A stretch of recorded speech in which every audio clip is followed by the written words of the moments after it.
I'm just waiting for some people to join.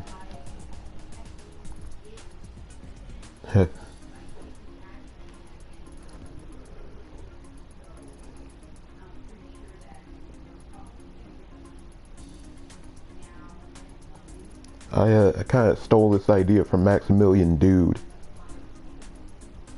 Thought it was kind of a cool idea.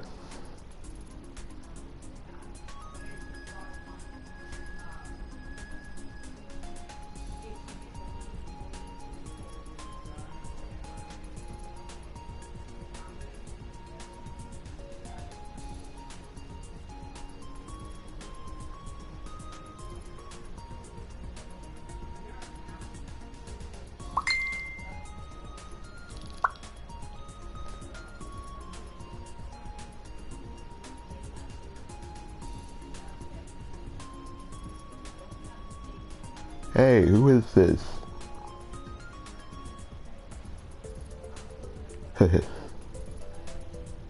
I'm just waiting for a couple more people to join.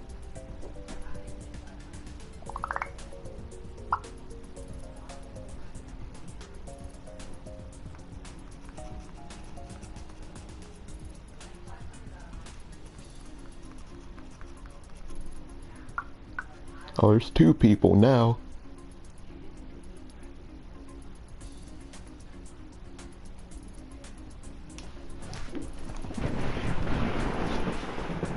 See, I think it's about time, probably.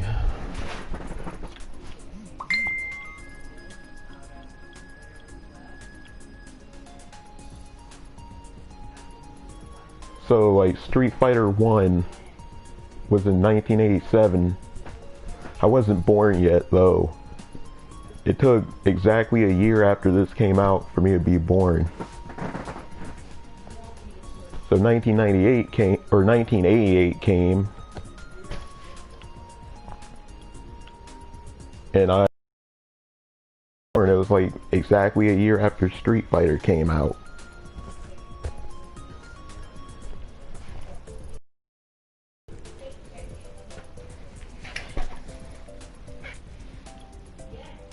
Man, everybody left already.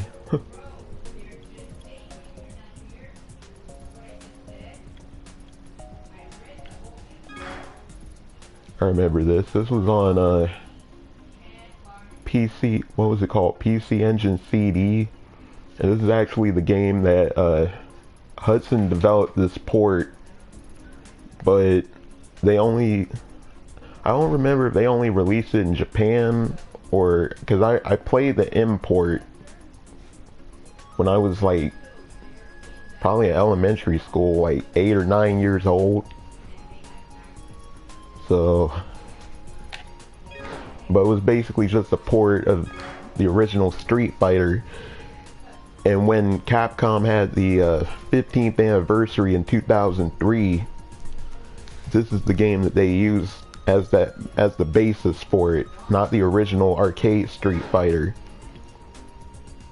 1989, Final Fight came out. It's supposed to be Street Fighter 89 initially.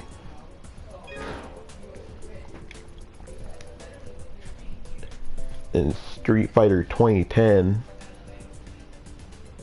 that game was just called 2010 The Street Fighter in Japan, and the character was named Kevin instead of Ken. I remember that. That was kind of, I never beat that game actually.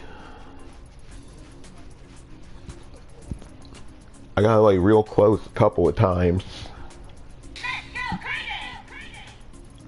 Now this is where the magic started happening, because they released Street Fighter 2 in arcades. Right here it says in February of 91, but the of 91, so it was like March 6th or something. So I remember playing it in arcades when I was like real little. I was probably barely 3 years old, and like my second ever game was Street Fighter 1. but I could barely play it because it was the one with the hydraulic pads, and you had to mash the hell out of the pads to get any attacks out of them. So my parents would bring like these milk crates for me to stand on to play, and I never beat that game back then. And they have like the Street Fighter 2, wait, what did it say there? Character introductions. I remember like the beta characters they came up with. Like the boxer was initially based on Jack Dempsey, and his name was Dick Jumpsy, but I guess they decided to use someone more modern, so they just used Mike Tyson for M. Bison, or Balrog as he's known here. In 1992, it was July 1992 is when Street Fighter 2 was released on Super Nintendo.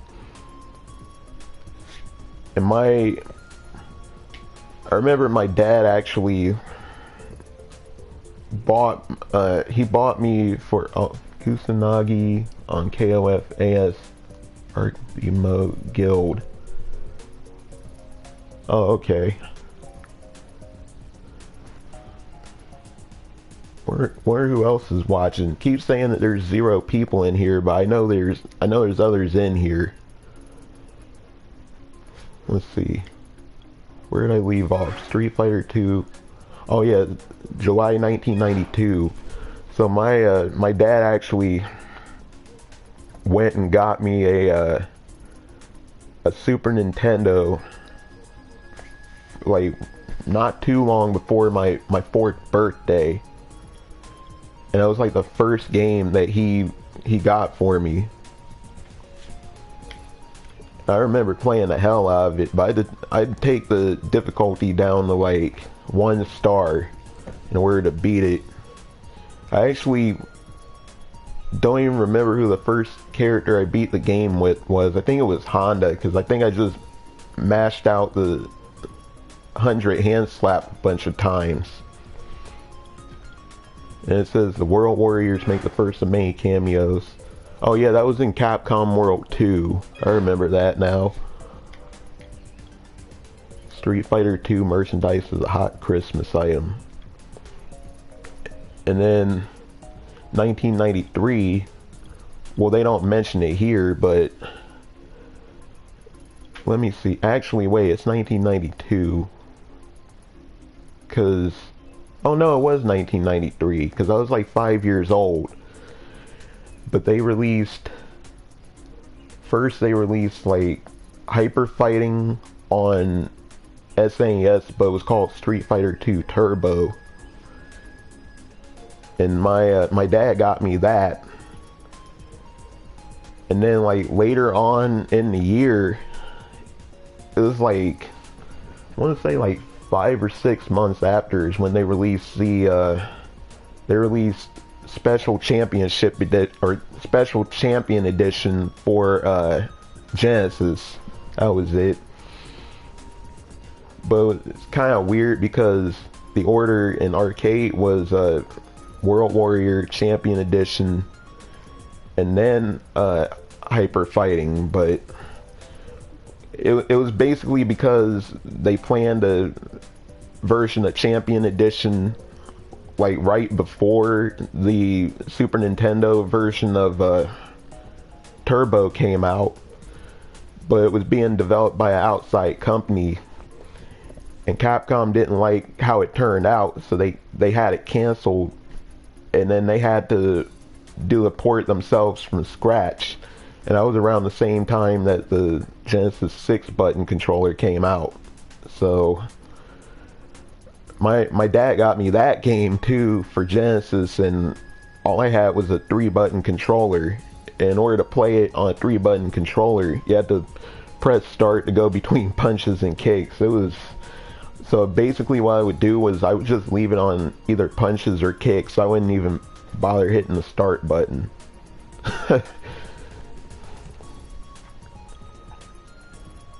and it was like in 1993 or so. They actually there's a laundromat on the other side of town that got Champion Edition, like the arcade machine. I play it there a lot, but I don't know when they did it, but I noticed we came back like a few years later, and they replaced. So what they did was they left the Champion Edition machine there, but they replaced the game with the World Warrior for some reason. I don't know why they did it, and it's still there. It's still there to this day.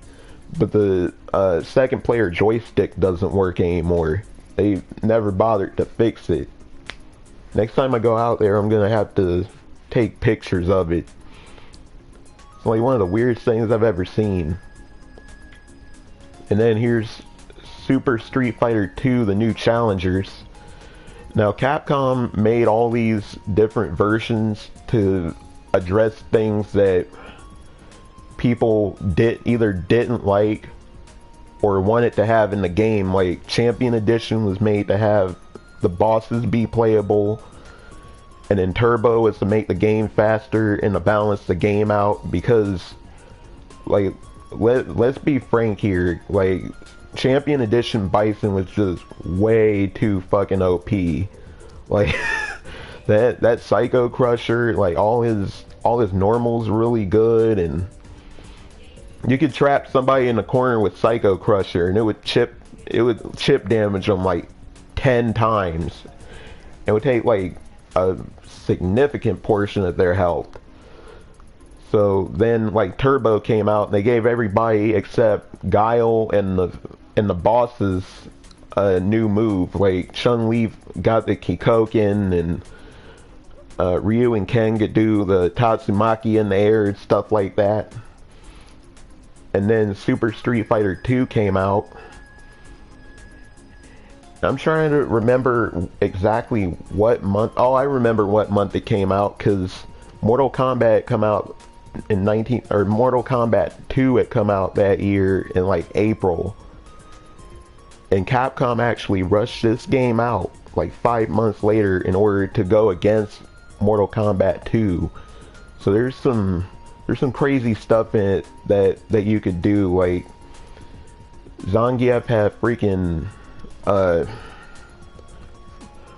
I'm trying to figure out like the best way to explain it. It's basically a reversal full screen command throw.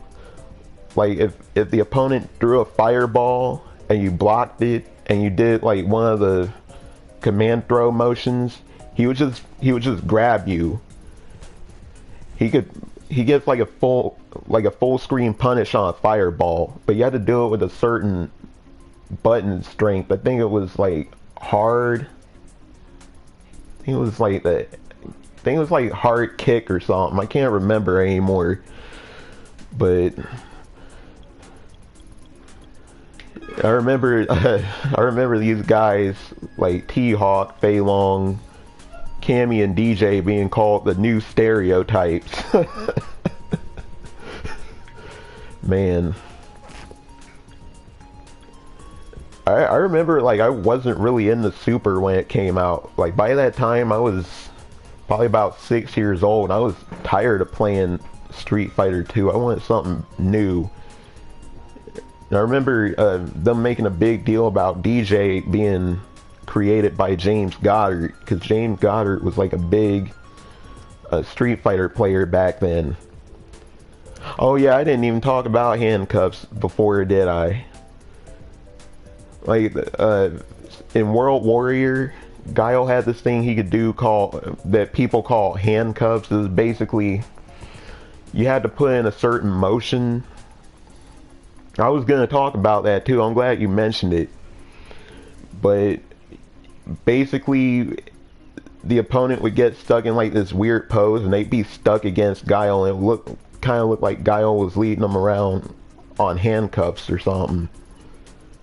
And I believe the command went like, you held down and you rolled your finger up and then hit. I can't remember if it was the two medium buttons or two heart buttons. I think it was two medium buttons. And then the way to get out of it, or rather to let them out of it, was like hold back and hit forward and the high buttons, the heavy buttons rather. It just looked really weird. And Chun-Li appears in the background of Final Fight 2. Yeah, that was just in the first stage of the game. I remember thinking this game was kind of strange compared to Final Fight 1 because there's like no Cody. You had like this weird girl named Maki, and then you had a guy named Carlos Miyamoto, and he just kind of came out of nowhere. But they still had Hager, so I'm like, whatever. We did it to someone on a cab at Stop and Go and walked away first round. Couldn't stop laughing. Oh man. Super Street Fighter 2 Tournament Battle. I believe that was the one where they linked all those machines up, right? Yeah. I think it was up to 8. No, it was up to 4 machines that they could link, because it was up to 8 players. Capcom artists imagine life after the endings of SSF 2. I love this artwork. 1994. Super Street Fighter 2 Turbo. That was basically the fully realized Super Street Fighter 2. They added Akuma as a hidden boss. They had super moves. They added air juggles and rebalanced the game, but they had all the old characters in there too that were supposed to kind of play like the new challengers ones, even though not all of them did. And I actually didn't have much experience with the game in the arcade back then, because like nobody around here had it in arcades. I had to wait till 3DO came out to actually play it. Street Fighter 2, the animated movie debuts. And this is kind of what they based Alpha off of, like the art style. I love this movie. I mean, I know it's basically just a bunch of random events and random fights thrown together, but the animation and the artwork and everything is so good that I love watching it. Like even the English one with like all the weird Alice in Chains and Silverchair songs and stuff. I have this movie like 4 different ways. I have like the edited DVD, the unedited one, or mostly unedited, VHS. I have 5 different ways, because I also have it on Street Fighter Anniversary Collection. Yeah, it really does. That Street Fighter Alpha anime freaking sucked compared to this. Street Fighter, the Hollywood film. Oh my god. That's my favorite shitty movie ever. But it says here, the arcade games interrupt moves and comeback moves influence later systems such as alpha counters and ultra combos. See, damn, why does it keep scrolling? Okay, that game was actually made by Incredible Technologies, which is the same company that made the Golden Tee golf games. So yeah, you kind of knew that game wasn't going to be any good. And Street Fighter Alpha Warrior's Dreams. This is a game that I really know the history of, because I've followed it. And this is supposed to be... It was supposed to be initially like a remake of Street Fighter 1. And it was the original name was Street Fighter Alpha or Street Fighter Zero, and then they changed it to Legends, and then they changed it back to Zero. but they basically just made a crossover game. So it was like Street Fighter 1, Street Fighter 2, and Final Fight. And I remember it being kind of polarizing because it took place before 2, but after 1, and people wanted like the true follow-up to Street Fighter 2. They wanted 3. And Street Fighter 2V. I have this on DVD somewhere. I was just talking to my friend about this. I don't know where my DVD set of this went. I remember, it was just like the first couple of episodes. They made it seem like Ryu and Ken were kind of in a relationship, like the way they were acting.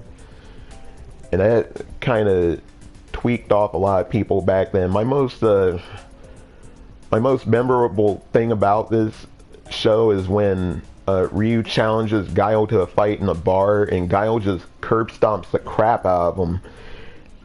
And when he does his flash kick, he actually kind of crouches down and charges and then does it, just like in the game. It makes me laugh every time I see it.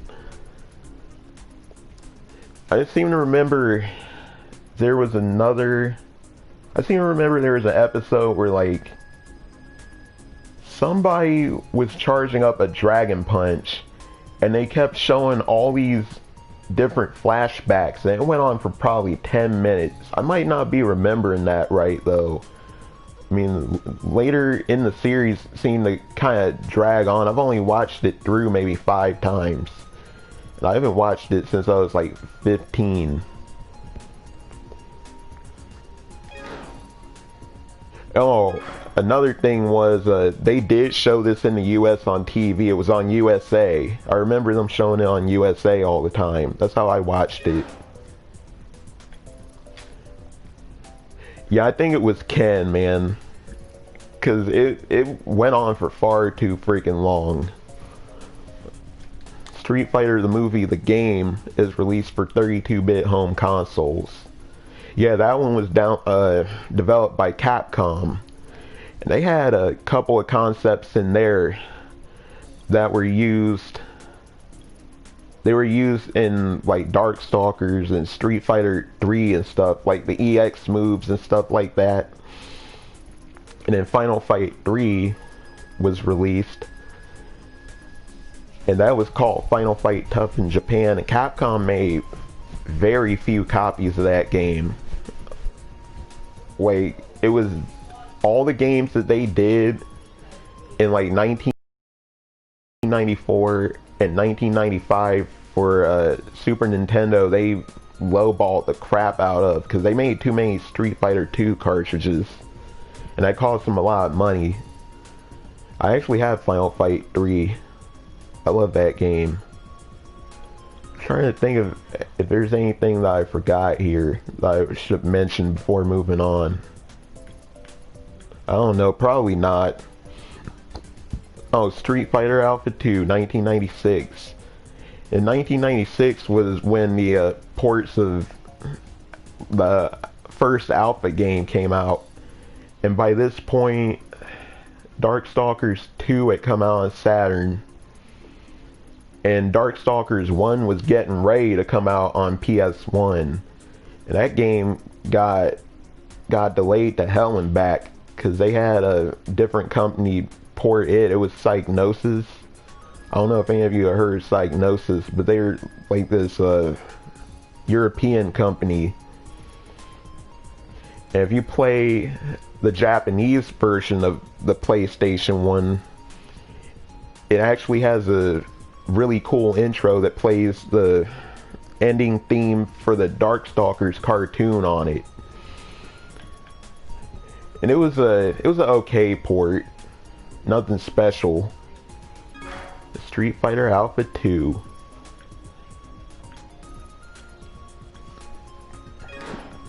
I remember seeing this in EGM along with Darkstalkers 2. And I'm just like, holy hell, Capcom's really cranking these freaking games out. Super Puzzle Fighter 2.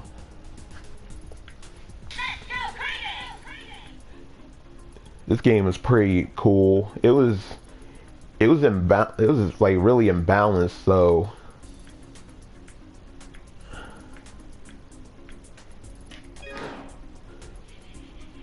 I remember the the very last port of Super Puzzle Fighter 2 Turbo actually came out on my 19th birthday and the 20th anniversary of Street Fighter 1.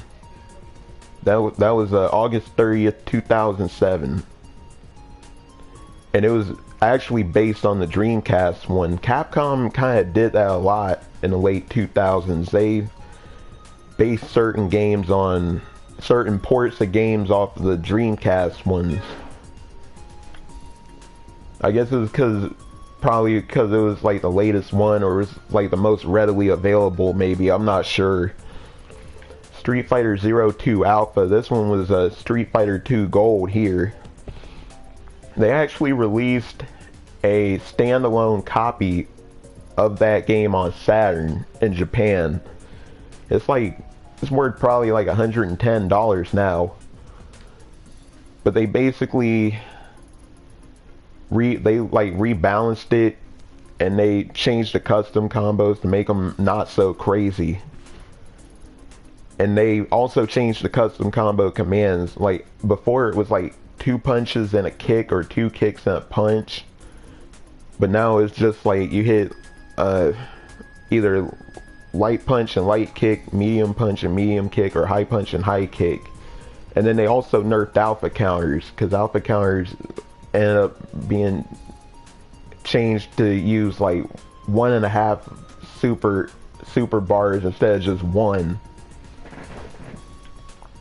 Shinakuma is a playable character. Oh, I remember the hell that Street Fighter Alpha 2 on PlayStation got when it came out, because there was like all these animation frames missing in the backgrounds and stuff, and there was load time. And I mean, the Saturn one wasn't perfect, but it was a lot better. Like one of the things that people still bring up to this day is like Gen's stage. If you walk through the puddles in his stage on the PlayStation one, the water doesn't react. I always basically just used Dan or Sakura in Street Fighter Alpha 2. This is another one of those games where I didn't really get to play it in arcades. So I had to wait for a console release. I got the Saturn one first, and I got the PlayStation one, but I was only able to play it at my cousin's, because I didn't have a PlayStation until like 1998, so I'd have to go to my cousin's and play it. And here's the real polarizing games right here. Street Fighter 3 New Generation, Street Fighter 3 Second Impact.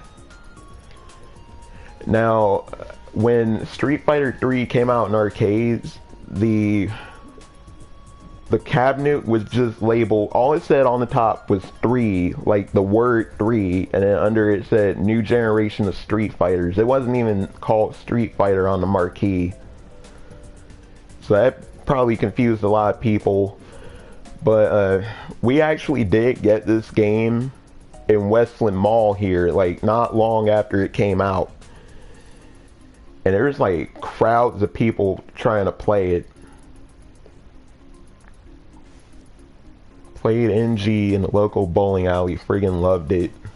Yeah, I did too, but a lot of people didn't like how imbalanced the game was and stuff, and they didn't like the new characters.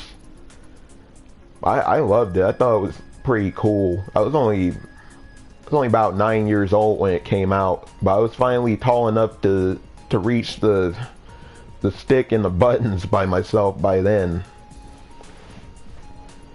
And then Second Impact came out like freaking, I think about 7 or 8 months after New Generation. It was a very short time. Like very, very short time.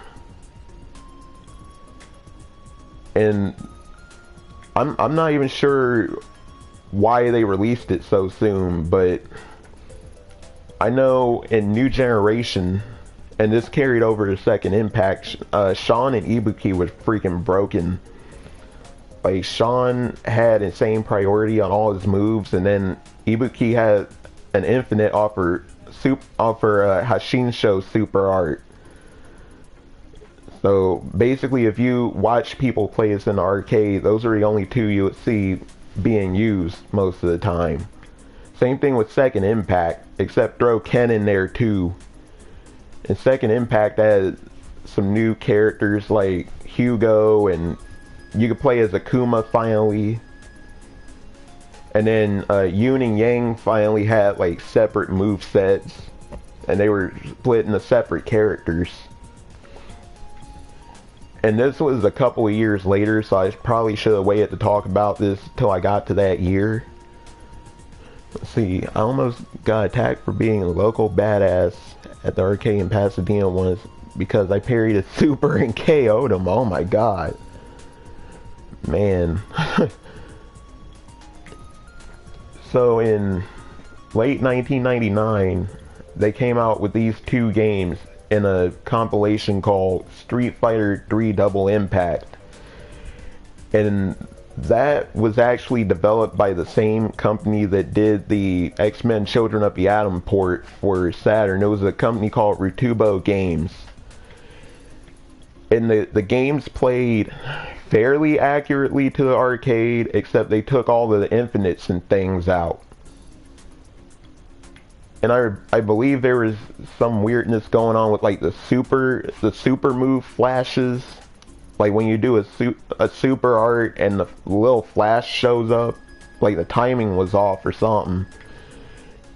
And then Super Gem Fighter Mini Mix, that was basically a crossover 2, kind of like Street Fighter Alpha, except this one was Street Fighter 1, 2, Darkstalkers, Street Fighter 3, and Red Earth. So that's one of my favorite games ever for all the Capcom references. I actually remember when Pocket Fighter came out on Saturn, and I got it from Rhino Games in South Carolina. It was like $30. And this was a little bit before it came out on PlayStation. And I played the hell out of that game though. And they released it on PlayStation the next year for the Fighter's Edge subset. And then a couple years later, Bandai made their own version of it and put it on Wonder Swan, the little handheld they released over there. And Street Fighter Collection is released. I remember it being a big deal that Super Turbo was on there and Street Fighter Alpha 2 Gold, because Super Turbo had only had one previous port, and that was like 3 years prior, or 2 years prior rather. And then Alpha 2 Gold had, as far as I can remember, never come out in the arcade here in the US. But Street Fighter Collection had some problems with it. Basically, mostly like dropped inputs and stuff. It would drop your inputs on certain stages. But they still used that version of Super Turbo at like Evo and stuff when they wanted to play it. That's kind of where Darkside Phil got his infamy, but I really don't want to talk about him right here. But I remember I would play Street Fighter Collection with my friend Lewis all the time, and he was kind of like the Vegeta to my Goku. Like, we would always play these games. We'd play like Marvel Superheroes, the Street Fighter Collection, and Alpha 2. We'd actually play Alpha 2 on Super Nintendo. That was another game that we liked to play. And that was a very impressive game for its time, to be on Super Nintendo and still basically play the same. All I'm doing is pressing like the down button and it's still scrolling the timeline. I don't get it. And then Rival Schools United by Fate released arcades featuring Sakura as a playable character. But the funny thing was, Sakura wasn't in the arcade version, so I don't know why they said that.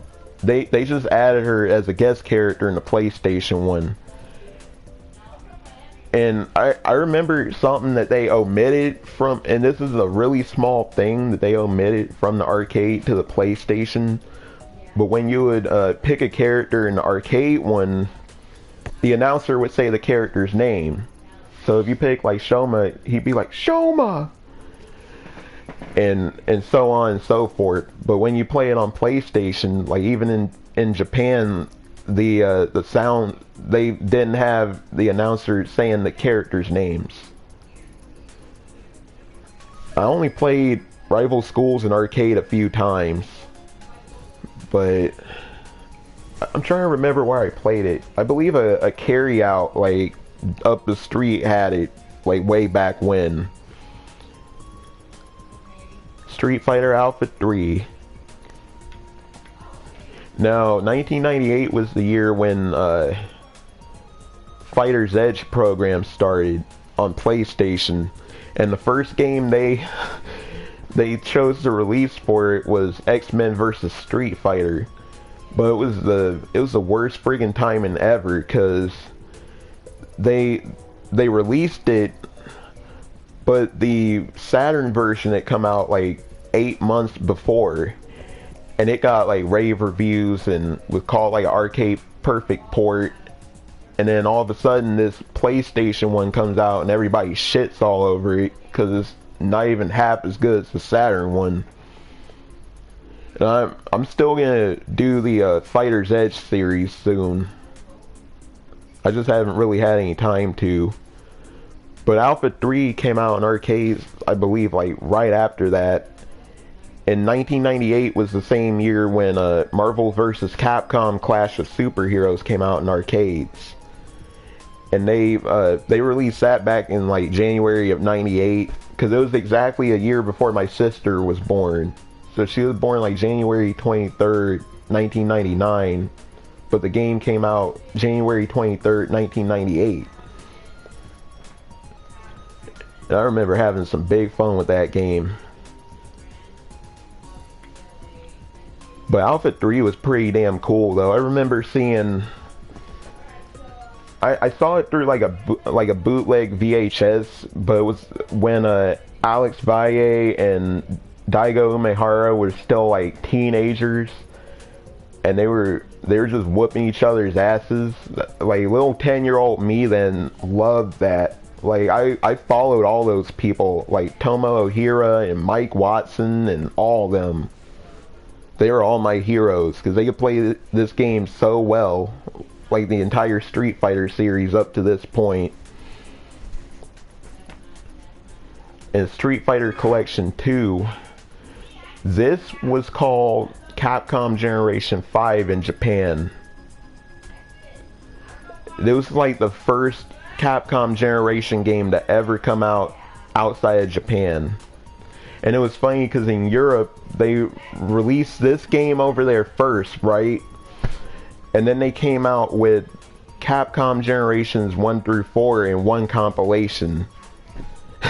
So they basically released that completely out of order. Street Fighter 02 Dash is released. This is what I was talking about. This is the artwork that they used on that game. They released it on the Saturn.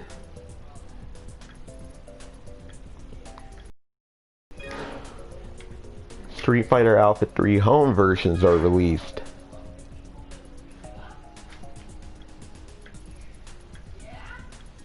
Actually, this wasn't technically released till 1999, because Alpha 3 was released as the very, very last Fighter's Edge game. That was in like April of '99. But it was pretty awesome because they added all those extra characters and stuff, because the original one only had like 25 characters, but the port had like 30, I believe 33 characters counting the unlockable ones.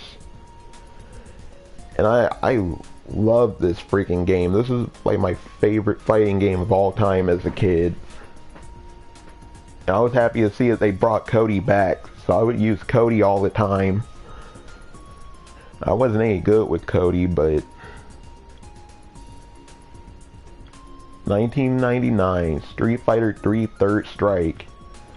See, here's a story about that from me. I didn't even know Third Strike existed until like 2000 when the Dreamcast one came out. I had no freaking idea that this game even existed.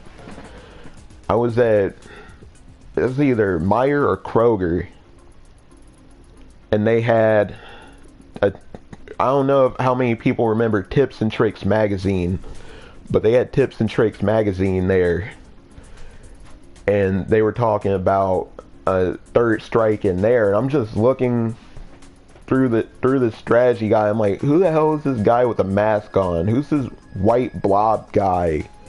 Who the hell are these people? I don't know. Who's this girl? Well, actually, I thought Makoto was a guy at first. I was like, who's this guy that looks like Ryu? I didn't really get to play much of this game until the next year. It's kind of funny how things came full circle with this series. Final Fight Revenge. I actually have that game. It's not good. Not the worst thing I've ever played, but it's certainly not good either. I mean, the best part of it really is beating the game and seeing Zombie Belger dance at the end, doing the Thriller dance. Street Fighter Alpha 3 Psycho Ryu Dojo. They had a 4 matching service version of this for Dreamcast. You had to get it through Dreamcast Direct. I remember it took it showing up at a secondhand shop for me to be able to buy it. Not this one, but the 4 matching service one. It was literally just this game with online capabilities. Same exact game otherwise. Oh, here's Double Impact I was talking about, called W Impact in Japan. Man, I miss that poster. I remember playing the crap out of this game, but like the freaking disc drive would spin so hard every time I would play a Second Impact, so I was kind of scared to play it.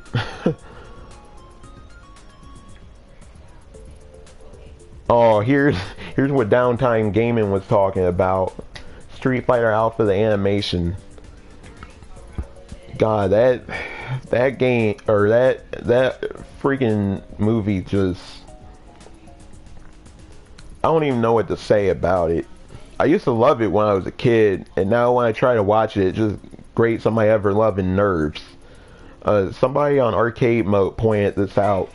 I think it was Chemo. I think he pointed this out, but they spend the whole fucking movie hyping up Akuma like there's gonna be this big ass bar fight between him and everybody else, and then they just show the bulk of it during the credits.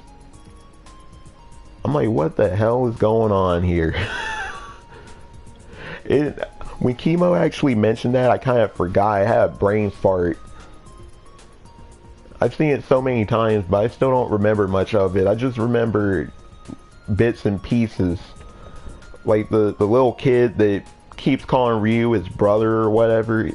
He like kicks the crap out of Zangief, and I remember Birdie choking Dan with his chain, and Dan's like flailing around trying to get out.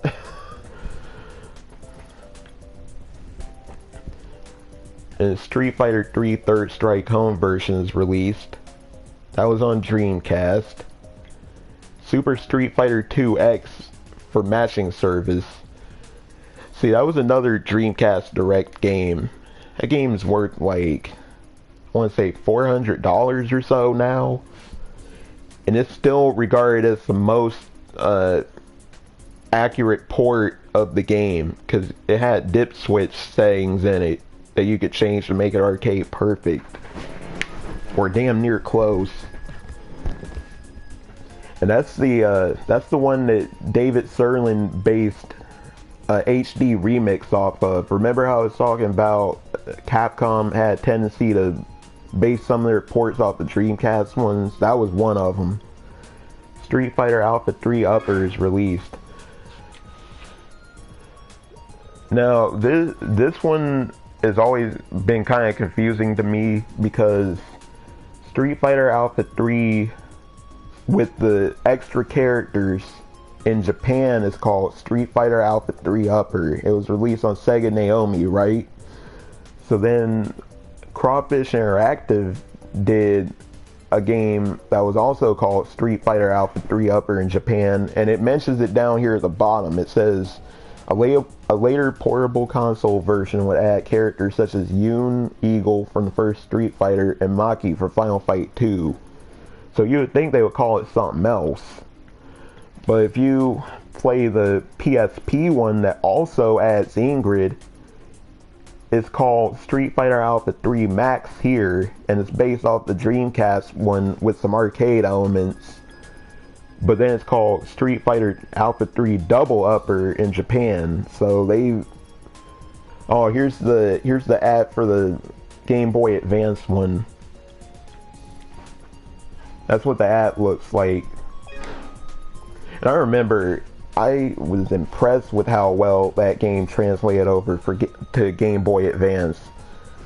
My parents went to, I believe, Toys R Us and bought me a Advance SP and Street Fighter Alpha 3 as a middle school graduation present. I was like 14 then. And it was kind of hard to play it on the Advanced SP because of how the D-pad was made. D-pad was like real stiff. But I was eventually able to learn how to play it somewhat alright. Oh, here's the game I mentioned, for matching service. It was only available through mail order. You have to get it through Dreamcast Direct in the mail. And Capcom only made, for each Dreamcast Direct game, they only made just enough for the people who ordered it to get it. That's why some of these games are so freaking rare now. Oh, and I should go back here because for some reason they don't mention Project Justice, even though they mention Rival Schools. But they released Project Justice here in the US. I'm trying to remember if it was 2000 or 2001. It was one of those years. But like, oh, it had to have been 2001, I believe, because that was when they started doing those freaking games that had the black bezel on the instruction manual. So that game's kind of weird because Capcom Japan wanted Capcom USA to release the game over here, and Capcom USA is like, no, fuck that, we're not releasing that game. And we go up and down, like on and off of freaking Capcom.com's online store for months. And then finally they released it, but it was after the Japan and Europe ones, and they had cut like the board game out, and they just put all these prefab characters in for people to play, because you could create a character in that and use it in any mode. But I remember getting that game and I played the shit out of it. I remember getting another Tips and Tricks magazine that actually covered the game. I'm like, oh man, they actually are releasing that game. They have to be, because there's a freaking strategy guide for it in here. And then my friend Lewis, the same guy I was talking about before, he actually got it for me for my birthday. We played the crap out of that game, man. I always used, back then I used Kuro, Roy, and Momo. And that was before I figured out how broken Momo was. Like, oh yes, Super Street Fighter 2 Turbo Revival. That was a very disappointing version of Turbo, Super Turbo. I remember getting it from KB Toys when it first came out, Cause I just gotten a Game Boy Advance, like the original Game Boy Advance then, and it was not that great. I did like the new artwork, and then they skipped 2002. Nothing really noteworthy in Street Fighter history happened then. But I believe they announced Capcom Fighting All-Stars then in 2002. It was like late 2002, early 2003. But I guess Capcom wants to forget about that game. Long-running Street Fighter comic book series debuts in North America. I remember being completely dumbfounded that this was happening. And Udon made it, but I only got up to like issue 11, and then the comic book store that I went to, Black Hole Comics, they stopped getting the issues in. So I actually never read the rest of it.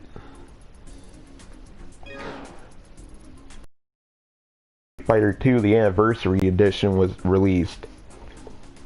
This was a weird one because I remember Vampire Chronicle, how they had all the different versions of the characters in it. Like they had Night Warriors. They had like Night Warriors version, Night Warriors Revenge, Vampire Savior, and Vampire Savior 2 or whatever, and Vampire Hunter 2. And this is basically just Street Fighter 2 version of that, so I didn't get to play this until, this is actually a really late CPS2 release. I believe it was like the last thing they released for CPS2, and that was back in 2003. And I remember like seeing that they were gonna release the game on console here. And I guess the original plan was they were going to release this and Third Strike separately, but they decided to bundle them into a collection. But they did release them separately in Japan, because I have that version too. And another thing to note about this game, there was a glitch with Vega's wall dive. Instead of like holding down and hitting up and kick to do it, you had to do down, then kick, then up, and he would do it. If you did it the regular way, it wouldn't work. When Capcom reprinted the game under the Capcore label, they actually fixed that glitch. So that wasn't in there anymore.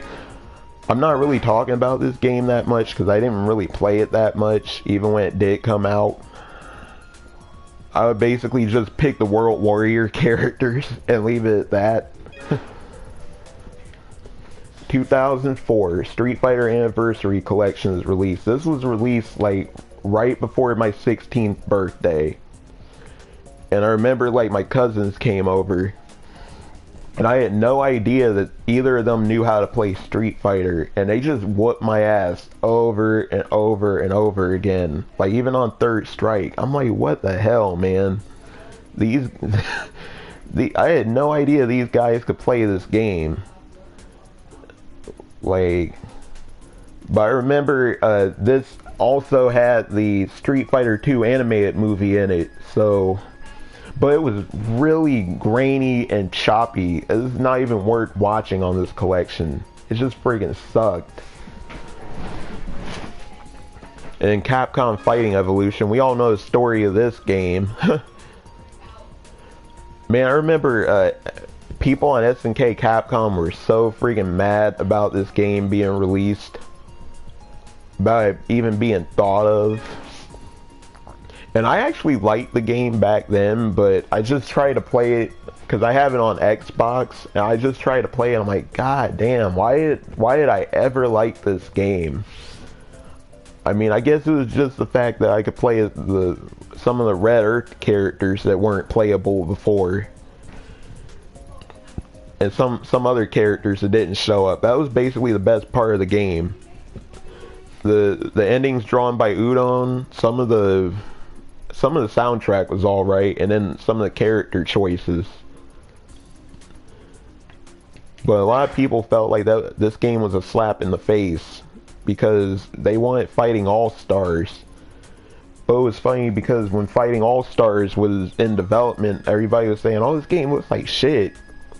Like, why is Capcom even releasing this game?" And then it got canned, and this comes out, and they're like, "Well, why did Capcom cancel Fighting All-Stars?" It's like, do you not remember what you said like 9 months ago? I mean, I don't know. Oh, Alpha Generations. I just kind of semi-reviewed this on arcade mode. When this came out, I freaking hated it. I hated everything about it. The art style, the story, the whole Akuma is Ryu's dad bullcrap. That got memed to hell and back on SNK Capcom. I remember that. That was man, that was a very dark time in that website's history.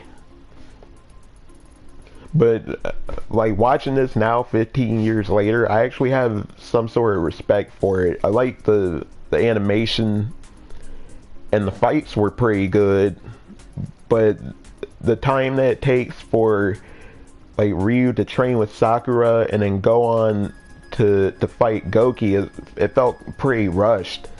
Because it felt like it came up all of a sudden. They crammed a bunch of stuff into a 45-minute feature, so... 2006, yeah, here's Alpha 3 Max. That was released on PSP. Pretty much based on the Dreamcast one, like I said before, but with extra stuff. Oh, I forgot to mention the, Street Fighter 03 port for Saturn that Mitchell Corp developed. That one was really good. I have that game too. I just got that one back a couple years ago. Final Fight Streetwise. This one, I actually unironically love this game because it is so freaking corny, but it's really fun to play. And once you get past the whole thing of like Cody dropping the F-bomb every 5 seconds and Kyle doing the same thing, it's a pretty decent game. It just pretty much reeked too much of Grand Theft Auto. And it has a kind of a sordid history too. Like, it was supposed to be another game called Final Fight 7 Sons, but Capcom showed it to there's videos of it on YouTube. If you look up Final Fight 7 Sons, it shows what it looks like. And it was actually apparently developed by the American Studio 2, just like this one, Capcom Production Studio 8. And in the video that I'm talking about, the character that you play as looks kind of like Dean from Final Fight 3, but with different hair. And he's just in like a convenience store or something. He's beating up people and like picking up items and stuff. And Capcom showed it to these focus groups that they went to, and they didn't like it. They said it had to be more gritty. So they redid the entire game and made it more akin to Grand Theft Auto. But the fighting and stuff was really good. That was like the main reason I loved it. And Street Fighter Alpha Anthology released. I remember this one was a big deal on SNK Capcom because of all extra stuff that they added. I remember like every game in the collection had dip switches you could change around, and you could use certain soundtracks on certain games. And I figured out because they had like a really expansive sound test in it, and the sound test had Puzzle Fighter music in it, among other soundtracks. And this collection had Pocket Fighter in it, and there was a code that you could put in. I swear on my freaking life, because I did it like 2 times before. You can put in the code, and if you play like the survival mode or something, it plays the Puzzle Fighter soundtrack on Pocket Fighter. And I've only been able to do it twice. And I've never been able to remember that code anymore. But I still have that game. I played the crap out of it. It's like the year before this, they released a Darkstalkers collection in the same vein as this one. In 2007, yeah, Puzzle Fighter 2 HD Remix. That was August 30th, 2007. And it was, and Serlin and his team worked on it. They had like a so-called rebalance mode. They had the X, Y, and Z modes from the Dreamcast one. Oh, and also in 2006 was Capcom Puzzle World. That was developed by Sensory Sweep Studios. That was on PSP. That also had the Dreamcast version of Puzzle Fighter in it. So you can see where Capcom kind of just kept reusing their Dreamcast ports over and over. See, this is kind of like the big gap in my knowledge. I don't really know anything about games like Mouse Generation or the mobile games, like mobile phone. Street Fighter 4 is released in arcades. I remember they announced that in 2007. They announced that and Tatsunoko like a couple of months apart. I remember people being so upset about Street Fighter 4 just having the original 12 plus 4 new characters. Like even by the time Capcom announced that the console one would have more characters, they're just like, man, that fucking sucks. Like, why couldn't they have done that in the arcade? And Super Street Fighter 2 Turbo HD Remix was released finally after like 3 years. Took them forever. I didn't really take to the game too well. I didn't really like how it looked or it sounded. And I thought it was kind of stupid how they simplified the motions for certain moves like command throws. 2009, Street Fighter 4 is released on home consoles. And that was in February of 2009. Now I have a story about this one. I failed to pre-order Street Fighter 4 because I figured there would be a lot of copies of it floating around. But I got up and my dad was gonna go to Kroger anyway, so I decided to go with him because there's a GameStop right next to Kroger. And basically I took a bunch of stuff, and there was also, another thing I should mention, there was also a buybacks over there. It was like a few doors down from GameStop. And I took some things to buybacks and sold them, and then went to GameStop and actually got the collector's edition of Street Fighter 4 for $360. And I remember opening it and seeing the Sea Viper figure, and I thought it was the ugliest fucking thing I'd ever seen in my life. I couldn't believe how cheaply made it was. And the game, that was back when Capcom was like really bad at making collector's editions. But I remember buying the game and taking it home, and I played the crap out of it. I ended up using Sakura mainly first, and then I switched to Dan and Blanca. And I got to a pretty high rank with both of them, and I basically stopped playing it until Super came out. And it says live action film Street Fighter The Legend of Chun-Li is released. I didn't watch this till it came out on DVD. And I thought it was, at least back then, I thought it was a pretty decent movie, but everybody says how much it sucks now, so I don't know if I would still like it if I watched it now. I don't really know anything about the mobile phone version of this game, except there's not nearly as many characters. Where it's released, there's some big hype for this, especially when they revealed that characters like Cody and Makoto were coming back. I actually got this game 2 weeks early, and I don't remember if I told this story. I think I told it on SNK Capcom once, but so Shoryuken.com had a thread like a few weeks before Super came out, basically spilling details on stores that broke street date for Super. And I remember reading that thread, and somebody mentioned that Kmart on Bryce Road here in Ohio had the game on 360 and PS3. So I'm like, really? And I think I PM'd him about it, and he told me like the exact address or whatever.